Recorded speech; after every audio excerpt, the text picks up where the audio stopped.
There we go. Okay. Perfect. So those expectations that you had when you started in this business, in this industry, have you met those expectations? Is it what you expected? What has changed?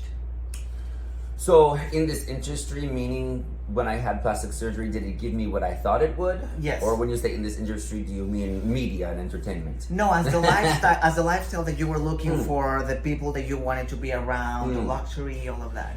You know, when I had my nose job, I thought the biggest thing was going to be the reveal, the first nose job, let's say. I thought the biggest thing was going to be when I was healed and then I went out, like, I don't know, I felt like the world was going to open up and be my oyster and everyone was going to notice that all of a sudden I was magically beautiful, more beautiful than I was. And the truth is, nobody noticed. Really? No, hardly anybody noticed, except me.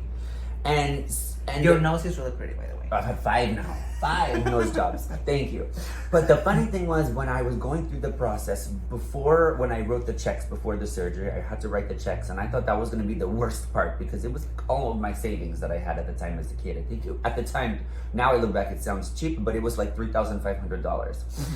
And I remember writing the checks to the doctor and the anesthesiologist, and I was like, wow, like, I gave them the money, like, oh, I don't want to. And then afterwards, I left the office and I felt oddly euphoric. Like, I felt really good, actually. I felt really important to myself. I think for the first time, that's the first time I ever remember just buying something for myself. Like, because when I grew up, like, literally my mom and me and my brothers and sisters would shop at Goodwill. So it was secondhand clothing because we didn't have a lot of money. And if my brothers after me didn't like the clothes I wanted to buy, my mother wouldn't let me buy them. Because after I wore them, I was the oldest. They would get handed down to the other kids. So, you know, not to say it's not a boo-hoo story. It's just to say, you know, we all shared bedrooms. And that's fine. You know, a lot of people do growing up. But nothing was ever really just bought for you. If it was to benefit the house, then it was fine. But to spend $3,500 on just you, on just me, we would just never do that, right? And my parents didn't have money set aside for college, so I think in their mind, I was working part-time and going to school. That money would be put towards, you know, going to school or furthering my education. So when I came to them and said, oh, I want a nose job, they, of course, didn't agree with this. So, but I do think that sense of investing in myself, like literally the monetary investment of into me as a being mentally, I think it made me feel more important to myself. And I think it gave me confidence where I could see the change that happened, and my nose was a little bit more small, but still obviously I had 4 more nose jobs to make it more small. But yes, I do think it gave me a level of self-esteem that I was lacking a little bit, and it took away some of the anxiety I had. And also it definitely made my wants and expectations of other people around me, because a lot of people at that time in my life thought that was a lot of money to spend on myself. And so yes, and like it definitely, like I started then, you know, looking for a partner, and I was like, well, I'm only gonna accept a partner who can afford to have these nice things in our life. And it made me up the bar, you know, on my expectations of others, because also it's expensive to be me. And if I'm gonna be with someone, they have to be okay with that, you know? So I do think so. I mean, the partners I had after that, I did have to draw a line in the sand at some point and say, no, I'm only gonna accept this. And it didn't necessarily have to do for me about 6 packs and a set of pecs, you know? For me, I was definitely more lifestyle driven, but I felt like I was turning myself into like the perfect house husband. And that was at the time my goal, you know? And so me meshing in with like higher class society, I don't think the nose actually made that happen. I made that happen. But I do think as a tool, it helped get me in my mind to the place where I was like, oh, I've earned my spot here and I'm comfortable, you know? And so I think the mentality in me changed. It's not that the nose job gave me access to those people literally, it's the feeling that it gave me in my mind and the confidence, yeah. Now tell me a little bit about the work that you do with the clients, because there are many reasons why people want to get a plastic surgery. In your case, you got your nose jobs and then you found the self-esteem. Many people don't, because maybe the plastic surgery didn't work out, because maybe they don't accept their self entirely. Sure. So what kind of questions, or how does that consultation process works with the clients? So when a client contacts me, usually through my website, it's justinjedlica.com, you know. So I people will send me an inquiry, and sometimes people say, I want to send you a picture of me and you tell me what you would change. And I said, no, I don't do this. I mean, and I don't agree with plastic surgeons that do this. You come in for a boob job and you leave with a full mommy makeover. Like, probably not the best to instill doubt in someone's mind. So if you have something to say, I know I don't like this feature, but I'm not exactly sure what to do with it, okay, then I'm willing to like put in my 2 cents, but I don't want to make anyone feel inadequate or put doubt in someone's brain. So if then we can talk about something specific or a couple things in specific, sure, then I will tell them, okay, I'm going to send you my plastic surgery questionnaire where I have a basic set of questions really about their personal life, about their work life. They don't have to answer it, but it's helpful for me to sort of be able to understand whether or not someone is better for a surgical procedure or they're better to actually just have a cosmetic procedure where they don't have to go undergo surgery, or if they have any health ailments, or if they have a support group to help them through the recovery. But it helps me sort of be able to package things in a comprehensive manner and understand their life a little better so I can best navigate them where I think they should go. So we go through that in the beginning. Obviously, for my consultations, I charge a fee. It's a $500 fee. And then my consultations, I say it's an hour, but I always end up spending at least 2 hours with people, which is fine.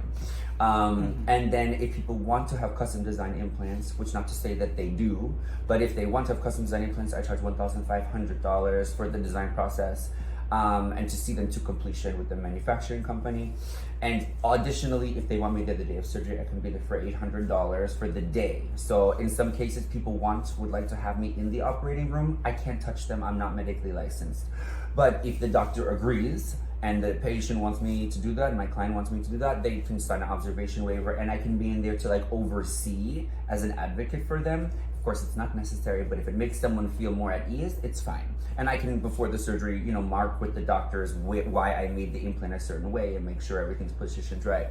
But of course, I try to make sure that we manage the client's expectations, that I let them know that this is, even though it's a cosmetic procedure, it's literally like if you're having a surgery, you're paying to put your body through a car accident. And you have to be able to mentally prepare yourself that it's going to look worse before it's going to look better. And it's a commitment to this. And once you do it, usually it's very hard to go backwards from it. So if you don't like it, we have to, okay, then, you know, we have to clear our minds and say, okay, we're gonna start fresh, but we can't go backwards, because sometimes I meet people who've had 2 or 3 nose jobs before they've come to me and say, well, I just wanna have my old nose back. And I try to tell them, listen, we can try to find someone who's gonna give you something like this, but you have to accept the reality of what we have now and what potentially someone can do to help you going forward. But the expectation needs to be realistic, or 100% you will be let down every time. And then it's just better that you just don't do it, right? And also expecting perfection, whatever that is to you, if you in fact have that in your mind, it's probably not achievable. So if we can get to 90%, then usually that's probably a great thing. But I mean, 100%, most of us can still pick apart things. I've had 5 nose jobs, 5! And the thing is that with those 5 nose jobs, do I still see things that I don't love? Of course, there's a couple things here and there. Do I tell the whole world what they are? No. But do I accept that after 5 nose jobs, if I have a 6th, I understand that the likelihood of me having more of a problem than fixing a problem is higher? That I will potentially cause more problems by trying to fix something so tiny that most other people probably don't notice it. But do I see it? Of course I do. So there has to be a level of acceptance at some point, I think. I mean, you can only do but so many revisions, and you know, after a while, the scar tissue and all of those things, they just don't heal as easily. So I think managing expectations is extremely important with clients, right? Like you said, after many surgeries, you start to see like little things that you don't like. So I think that it's easy that it can become an addiction. Do you feel comfortable with your own body now? I think I felt comfortable with my body for a long time. I mean, I think I was blessed because I was always super skinny. And I've been tall, which all are both things that I love. I don't diet or exercise, knock on wood. So I don't diet or exercise. So in my brain, it was like, oh, maybe like, not that I believe in a God, but if there is a God, maybe I was built for this lifestyle, because my implants all show so amazing because I'm so skinny, right? That's, yeah, okay. Yes, it's so, and so, yeah, I have 8 implants in my leg now. So I do think that I don't ever feel like I disliked my body. And I think that I get accused of that a lot on television, of having body dysmorphic disorder. Of course, it's referred to as BDD, body dysmorphic disorder. It's a branch off of obsessive compulsives. And so with BDD, typically you will see that somebody perceives a defect that really isn't there in front of the mirror, or they cause that to be more of an issue in their head, and physically most people can't see it. And sometimes these people can be stereotypically very beautiful or very handsome, but they don't see it. They make their nose in their mind, they think about it so much it looks like they're like Shrek in their mind, but it's not the reality of what they see. Truthfully, what the rest of us see when we look at them, it's just how they view themselves in their mind. So if you run across somebody who has body dysmorphia, this is somebody who probably is never going to be happy, because this is the mental illness, right? Where they're manifesting an issue in their head that isn't one in real life. So these people will seek out having plastic surgery a lot of times, and they have surgery after surgery after surgery, but they're never going to be happy with what they see, because what they're seeing is not the reality of the situation. So that's something I'm always questioned on when I go to the plastic surgeon's office. What is your expectations for this? What do you feel like it looks like now? How much of a change are you looking to gain out of this?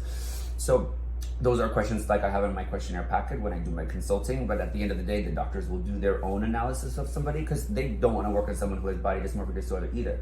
But I think I was always happy with my body. The fact that I had so many revisions, that's the question I get, but you have so many revisions on the same areas again and again and again. And my answer to that is really because the majority of the surgeries that I've had on my body have been surgeries that have never been done before. So I conceptualize them. Like, I made them up in my mind, and I go to doctors and like, hey, are you like down to play with me? Like, I'm cool to be Frankenstein and Dr. Frankenstein. Like, I want to make this idea, like, I understand it's kind of crazy and it's an experiment, and I'm cool for you to experiment on my body as the guinea pig, because I think that shit's cool and I want to do it because no one else did it. Like, why can't men, we didn't have, there's no implants for the front or the back of the shoulders. You can't buy them anywhere. They're not on the market. Nobody offers it. So I designed them and was like, wouldn't it be cool if I could give myself like these Superman shoulders from the side that look big this way and that's not just really this cool. way? Can I touch it? Of course. You could touch all of them. So my biceps, my triceps, those were just beginning to come around when I had them done. My pecs I had done one time, and I've been super happy with them. Like my back, I had done 2-3 procedures. And it's just because I wanted to change things, or it was just kind of like, okay, it's not 100%, and then it's not gonna be. So if we get to 90%, I just need to change a couple of these things. Can I still see some differences to left to right? Of course, but I have to accept a level of error in everything, and I'm okay with that. That's fine. I don't think it stems from me being unsatisfied with my body. To me, like, my body is like, with me being an artist, this is my canvas. And I think it's really cool that I get to walk around and showcasing my art all of the time. Now, whether you hate it or love it's a different question. So of course I have to deal with some people who are just, they're nasty and they berate me with nastiness because they think what I'm doing is a quest for perfection. But honestly, that's not what I've set out to do, and I don't feel like I'm someone who is perfect. And I also don't necessarily feel like I look like a Ken doll, but if the media wants to say that, like, I'll go along with it so I can talk about my passion in life, for sure. Something really important that you just mentioned, the body dysmorphia situation. And I think there's a very clear difference between the body dysmorphia and the perception of your own body. Sure. You said how when you wanted to get your nose job that people were like, oh, you're fine, like, don't do it. Of course, it gives you character. That's what I always heard. And everybody has their own insecurities. So, like, I don't like my cheekbones. I want more cheekbones because I think cheekbones are super masculine and super elegant. Sure. And then some people are like, no, you have to respect those opinions and those perceptions. Everyone's gonna have their own. And not because people tell you that your nose is pretty, maybe you'll feel different, and that's fine. Sure. There's some people want to have a straight bridge. Some people want a ski slope. Like when I went to the doctors, I said, oh, I really wanted to have the point with it called the super tip right here where it ski jumps out. I had 2 surgeries. The nose looked exactly the same from the front. I had 2 surgeries just to move this implant farther out, and then I healed, and the doctor was like, I was like, it's still not far enough out. And he was like, no, it's fine. I was like, no, it needs to be more out because I want the little... So my last 2 surgeries, literally all he was doing was cutting off this implant and moving it farther out and moving it farther out. It wasn't any other big changes, but I was so like, that's what I've been saying I want the whole time. And my skin happens to be very thick, and so they're like, we can change as much as we want under the tent, but when we lay the thick skin over, it doesn't always show as much as it does to us when we have the skin open. So it makes sense, but yes, I mean, it just depends how much commitment you have to get that look, and sometimes it takes multiple times. Now, something that is kind of concerning to me, fashion changes and the ideals of beauty change.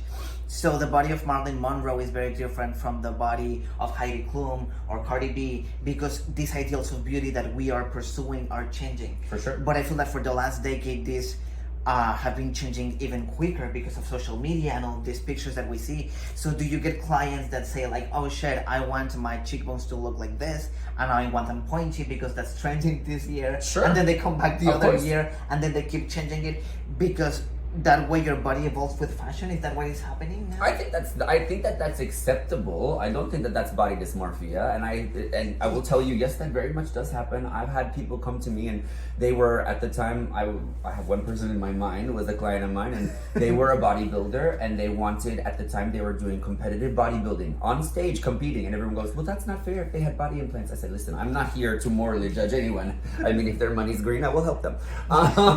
So I designed this person pretty big shoulder implants, and we had them in, and this person loved them. And then about 3 years later came back to me and said, hey, we had also designed other implants for this person. This person said, hey, you know, people are starting to like gossip that maybe my body is not real now that I have had a bunch of implants. And they said, I think I want to reduce the size of my shoulders because it's too clockable that I've had work. But they weren't mad. They said, you know, at that time in my life, I loved this. This was important to me and I wanted exaggerated. Now I want to be a bit more subtle. So we changed out those implants and we went a little bit smaller on that person. So I think that's acceptable. I mean, I understand we're not gonna say that plastic surgery is as easy as changing your clothes. It's not. For most people. But I think that doesn't mean that they have body dysmorphia. If they understand how they look and then it registers and it's great for a while. Listen, I did the same thing. When I had my first set of the 4 back implants, my big latissimus, the wings under my back, under my arms here, and it went all the way around my back, and they were really thick implants, and it was the first time it was done in the world. So I designed these implants and had them put on the show. Botched actually followed us through it. And you know, at the time I was married, I was partnered, and I was legally married, and I thought, oh, I have a man who loves me for me, and he accepted me with my surgery, and he didn't have a problem with it, and he knew that the surgeries gave me purpose, and it was like an artist expression for me, and so once a year he would let me spend a lot of money on whatever I wanted to do, and I was like, okay, this is great, and so I would have like this operations. And I had it, and then I was doing a ton of television, a ton of media, and everything was human Ken doll. I was doing all the TV shows. So like the Ken doll extremist idea was like in full throttle. I was in hyperdrive. Like, I want to be exaggerated. I want more publicity. I want more TV. And there was so much, and the attention was very validating. And so I want my back. I made it big on purpose. And I loved it in the beginning. And then I went through my divorce a few years later. And I found myself back having to date and being intimate with other potential new partners. And every time I took my clothes off or my shirt off, it was like, whoa, what is that? You know, and it was a consistent like topic of conversation and a massive explanation I had to give everyone about who I was and why I did it. And I didn't really want that. Like, I wanted to have like a nice date and hook up with someone or whatever, and not have it always just be about the plastic surgery, you know? And so I decided to take those implants out and to downsize them and to go more streamlined and lower profile. It was just, for me, what I needed to mentally be comfortable at that point in my life. It doesn't mean that the first set was wrong, right? In that time in my life, it served its purpose, and it was a great tool to push me into what I was doing and continue, you know, my career and all of that at the time. So I don't regret it. You know, at the time I wanted it, and then when I changed it, I wanted to change it. You know what ended up happening? I had those 4 implants, and then I ended up not healing well, and I lost 2 of them. I had to take them out. I didn't get an infection, but I had like what they call seroma fluid, persistent fluid that was puddling inside the pockets. And so I had drains for like 5 months, and I said, oh, let's just take them out. They're just not healing. So then I ended up losing them, and I had to come to terms with that. And like, is my body okay without those implants? Do I feel like now I'm ugly, or do I need to have those things? Do I feel defeated? Do I feel like I'm less than as an artist, as a designer, as the human Ken doll, as a TV personality? Do I feel defeated? And you know, those are all things you have to manage, I think, as you go through life. And I don't have any regret with that. There's always a silver lining. I learned lots of things along the way. It helps me be able to advise other people also. So there's a lot of things that I think come into sort of that decision-making process of, you know, is it okay if you change things from a big size to a small size, or change a couple times in your life? You want to start out, a lot of girls, look back in like the 80s, 90s, they have like enormous, huge, the round breast implants, and they're massive. And then Pamela Anderson, you know, the time frame around Pamela Anderson, that was so hot.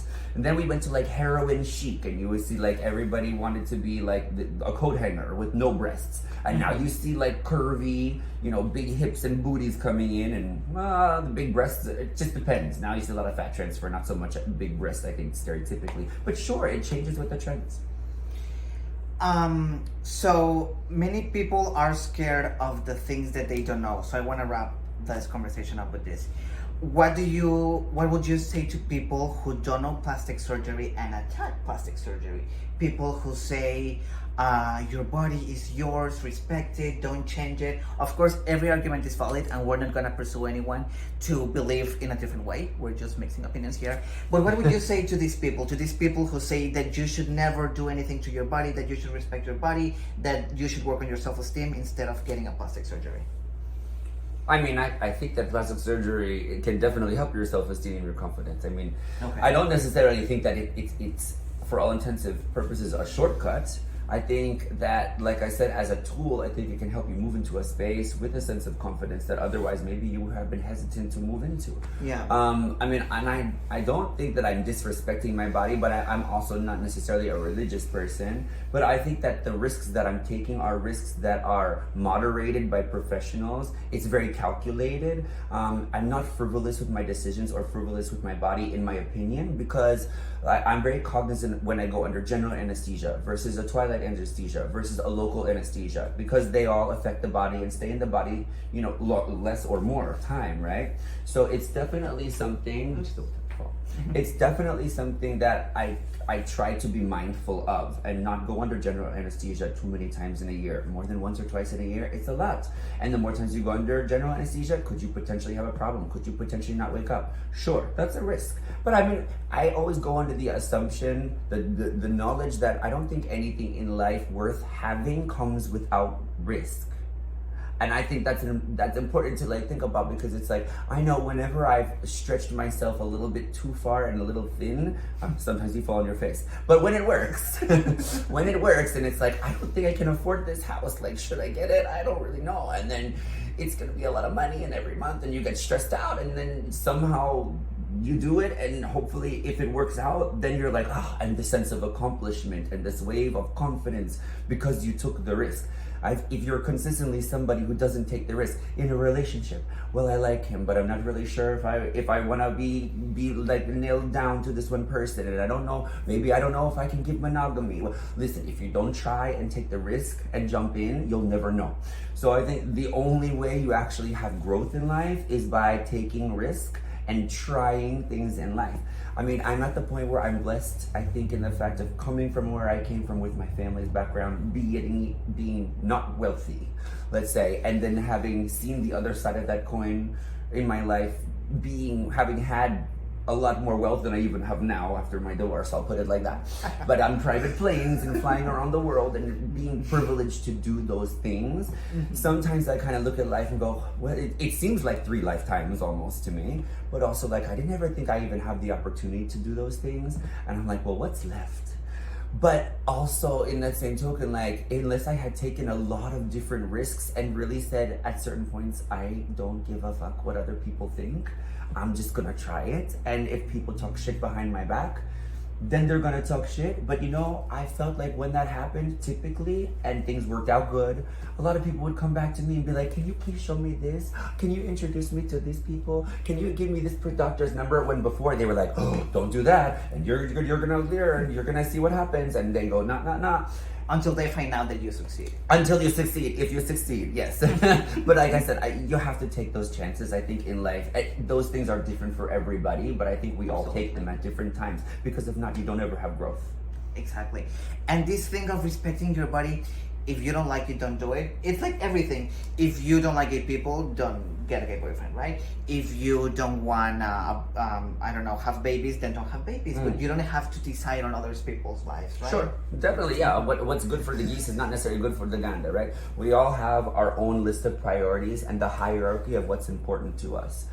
So I think that, like, for me, plastic surgery as a kid was something everyone always asks, how did you pay for it? That's like the number one question that I'm so tired of answering from everybody. But but it was like, it was a priority for me. You know, I mean, other kids who were 16 years old, like, they wanted their, like, stereo system, most of my friends, and they wanted a car. Me, I was strange. I told my mother I wanted a 4-poster cherry rice bed. Like, I wanted a bedroom set, like a bed. I just wanted the bed with, like, the columns, you know, made out of cherry wood. I don't know why. I mean, I loved interior design, and all the model houses my mom used to take us to look at the interiors. They all had beds like that, and I was like, that's what I want. And my mom actually helped me get a rice bed when I was a kid. And after that, I was like, I want a nose job. She was like, I don't know what everybody wants. Everybody wants like a car or a stereo system. Like, don't you want that? I'm like, no, I want a rice poster bed and I want a nose job. Like, it, for me, it sounds funny, but like, to me, that was important. And so, yeah, I saved my money up and I made it a priority. But those are just things that make us validated, I think, and those validation is different. Things that validate each one of us is different. You know, it comes from different things, and none of them are necessarily wrong. Thank you so much for your time, Justin. Anything else that you would like to add that I didn't ask you that you want to share with the people? Ooh. No, I mean, I think at the end of the day, it's kind of like an idea of being true to yourself, right? Mm-hmm. And I think that for me, it's there was a time that I went through a lot of different challenges in trying to figure out who I was when I was younger. I did drag for a while. I thought I wanted to transition for a while. And those are things that normally never end up out in the interviews when we talk about it. But for a couple of years, I thought that because everybody always said I was so effeminate that I started performing, and I was on a house cast at Legends in Raleigh, the nightclub there, and I used to travel around North Carolina, and I was paid to do drag shows. It was my little side job. And then I started to get so addicted to the attention and everyone telling me I was pretty and beautiful and amazing that I was like, maybe I want to live this way. And I explored it. I talked to my mom about getting breasts. I started having my face and my buttock work done with like silicone injections. And I was kind of like, I'm not sure. But I never really wanted to be, in my brain, I didn't think I was born in the wrong gender. But I did think that I wasn't, other people made me feel uncomfortable with the way I was, because they would say it was feminine in nature. And that stuck with me and made me question my gender identity, which is very different from sexual orientation. I always knew I was more attracted to men than women. That was easy. But gender identity was different for me. So I think it was funny, because when I thought about it, I waited before I thought about going on hormones and having my breasts done. But it was kind of like, when I eventually started dating older guys, I felt like they appreciated my effeminacies and they thought of it more like a polish or a finesse, right? And they didn't look about it as being like emasculating or feminine in a negative way. And I was like, oh, there are gonna be guys that love me for me. It just, maybe it wasn't the same age group or peer group. Majorly, it was older men. And I'm glad that I waited, because I never really felt like I was meant to have a vagina. I was happy to have a penis, but I'm kind of glad I didn't transition, because I think I probably would have still been unhappy, searching for the attention, and I was looking for the acceptance and the validation. So I think the one thing that I want to circle back to is, for me, it's all about kind of owning your truth, and I think owning your difference. And the fact that I was different, I felt bad about it for a long time, that I wasn't like the jock in high school, and that I was this super skinny, mini, effeminate boy with long hair and super plucked eyebrows, and I felt like a super big outcast. And I don't think it was until I kind of embraced all of those things, and the fact that maybe I was always a little bit of like a freak and a little bit of an oddity, and I say that it sounds bad, but actually I had to make it in my brain seem like that's what makes me special. That actually is what makes me different, which is what makes me exceptional. And so when I went about having my surgeries, that was the process of me making me extra exceptional and distinguishable. I wasn't gonna look or be like anyone else, because they already said I wasn't. So I was gonna change myself 100% more, so you knew I didn't even want to look anything like you. I wanted to be unmistakably Justin Jedlica. And so I think that that's the biggest thing I think I could say to people is just try, if you can try to be true to yourself. And I understand being different can be hard, but I think that there's like a real beauty in being somebody that's different and stands out and has something different to add to society, rather than just meshing in with everybody else, because that's boring. Yeah, you're special and you're different. Thanks, and baby. you are very, very smart. Thank you so much for being here, Justin. Well, it's your house, so thank you so much for having Thank you me. for coming to my house. I Where can people find you? Where can people know more about you? Listen, all of my social media is easy. It's under Justin Jedlica. It's JustinJedlica, and my website is www.justinjedlica.com. And I will put the information in the description box. Thank you so much for your time, Justin, and thanks everyone for listening. Remember that you can listen to this podcast in Apple Podcasts, Spotify, Google Play, TuneIn, Amazon Music, Deezer Music, and you can follow the Facebook page Polemic Nation to check for updates and watch these videos. Thank you so much for your time, and until next time.